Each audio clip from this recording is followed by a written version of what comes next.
abrir as nossas Bíblias no livro de Gênesis, capítulo de número 37. Na Bíblia inteira nós vemos a palavra que nós somos um vaso da mão do oleiro.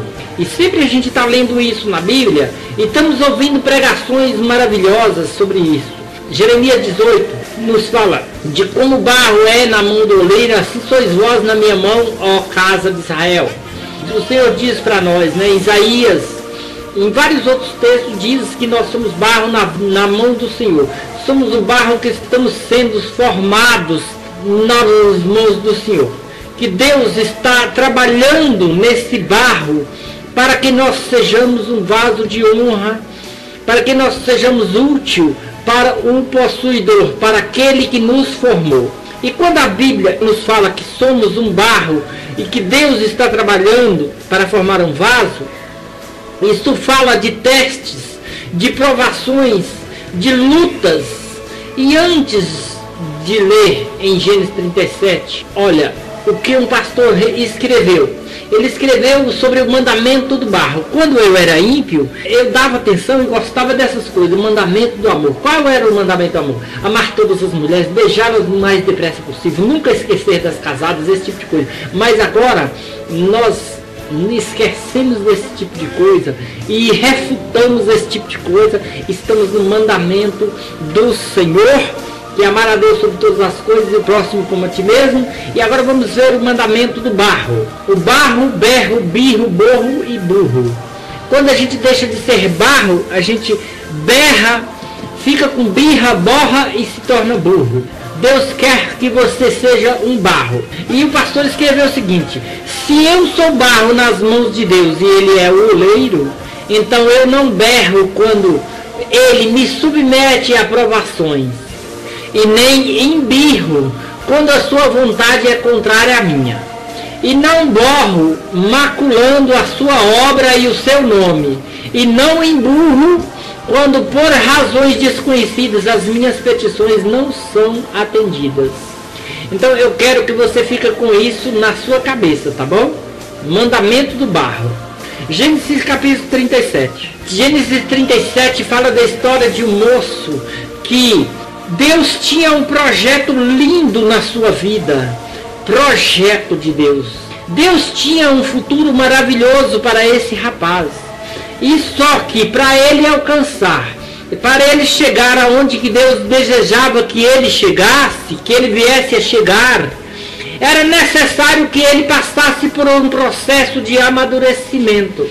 E nós não gostamos disso. E porque nós não gostamos do processo de amadurecimento, nós passamos a vida toda e nunca nos tornamos aquilo que Deus deseja que nós venhamos a ser. Sempre nós estamos aquém, sempre nós estamos abaixo do nível. Por quê? Porque este processo não nos agrada. E quando você lê a Bíblia, você vai perceber que do Monte Sinai, onde Israel recebeu a lei, até a terra prometida, a Bíblia nos fala que eram 11 jornadas, ou seja, eram 11 dias de viagem. E eles levaram 40 anos e não entraram na terra. Por quê? Porque eles nunca aceitaram o processo de maturidade que Deus queria lhes dar. E sempre que aparecia uma provinha, eles murmuravam e Deus dizia o seguinte: mais uma voltinha, mais uma provinha. Aí nós estamos enjoados desse maná. Aí Deus, mais uma voltinha, todo dia, sempre. E nós podemos ficar imaginando o povo de Israel olhando para aquele lugar ali, dando volta em volta da montanha, irmão. Eu acho que eu já vi esse lugar, gente. Eu acho que eu já passei por esse lugar. E eles pensavam assim. E vinha a prova de novo, eles murmuravam: e Deus, mais uma voltinha. 40 anos dando volta numa montanha. Pergunta para o seu irmão: você está dando volta há quanto tempo na sua vida? Quanto tempo que você está patinando, está aí deslizando no mesmo lugar, não cresce, não evolui, não avança, não prospera, não vai para frente? Deus, Ele quer nos tornar em vasos de honra, mas há um processo. E se nós vamos tornar ou não um vaso de honra, depende da forma de como nós vamos reagir em cada prova que aparece no caminho. Ou nós vamos atrasar e Deus vai dizer: mais uma voltinha.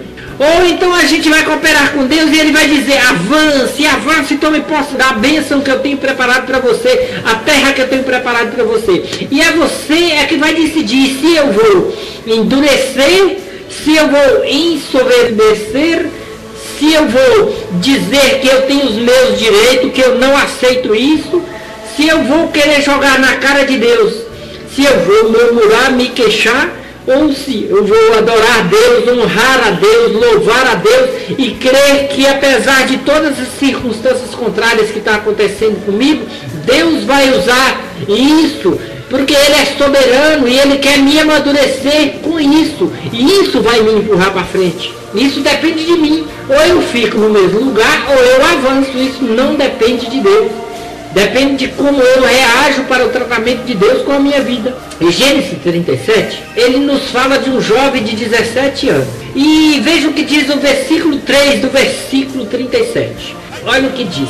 Israel amava mais a José do que a todos os seus filhos, porque era o filho de sua velhice. E ele fez-lhe uma túnica de várias cores. Então, antes de continuar a leitura, eu quero falar o seguinte. Esse é um pecado que muitos pais hoje em dia estão cometendo. É o pecado de ter um filho privilegiado, um filho mais amado do que o outro. Isso é um câncer. Isso é uma doença que corrói, porque isso, eu sei disso por experiência própria. Quando um pai demonstra para um filho que ele ama o outro mais do que esse, e isso aí acaba sendo maligno. Em Gênesis 25, 28, diz que Isaac amava a Esaú e Rebeca amava a Jacó. Filhos prediletos que vieram com essa maldição, passando de geração e se instala na casa de Jacó. E ele ali tem seus 12 filhos, mas José é o xodozinho, José é o caçulinha, é o mimadinho, é o bonzinho dele. E o pai faz o quê? Uma túnica de várias cores. Tem uma tradução que diz festes talares, que vem de mangas compridas, que isso significa que José não precisava de trabalhar. Todos os irmãos poderiam se ferrar o dia todo, mas José, ele tinha uma veste talar, ele não precisava trabalhar. Mas se você quer amar o seu filho, é um conselho da parte de Deus que eu quero te dar. Você não estraga o seu filho dessa forma. Se você ama o seu filho, não fica adulando o seu filho, não precisa trabalhar não. Coloca uma enxada na mão dele, coloca ele para trabalhar, para aprender. A melhor coisa que você vai fazer é isso, é incentivar o seu filho a trabalhar, a buscar, a correr, a acreditar. Não fique tendo filhos prediletos. Se você está dizendo o seguinte, mas espera aí, ele está falando isso, mas eu não sou mãe. Mas um dia você vai ser.